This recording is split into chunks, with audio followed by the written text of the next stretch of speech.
bulletin from CBS News.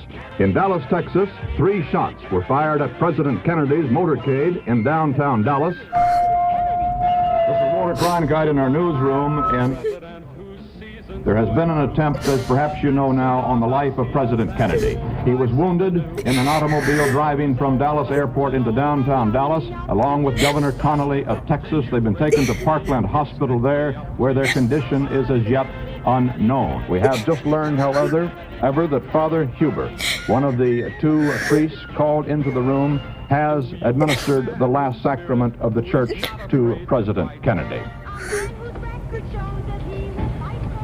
From Dallas, Texas, the flash, apparently official, President Kennedy died at 1 p.m. Central Standard Time, 2 o'clock Eastern Standard Time, some 38 minutes ago. The bulletin is that our correspondent in Dallas, Dan Rather, reports that the Dallas police have arrested a 30-year-old man who was found with a weapon in his possession. Can you tell me what your first reaction was, ma'am, when you... Tragedy never happened to this country since President Lincoln. Ma'am? People will remember today as a date to date things in their lives from, in the same way that they did in the case of President Roosevelt. To say, where were you when President Roosevelt died?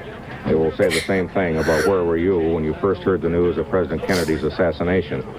This is a scene at Andrews Air Force Base where the casket of carrying the body of President Kennedy is being transferred to an ambulance. Behind it come Mrs. Kennedy and Robert Kennedy. We'll be quiet now and wait for the new president.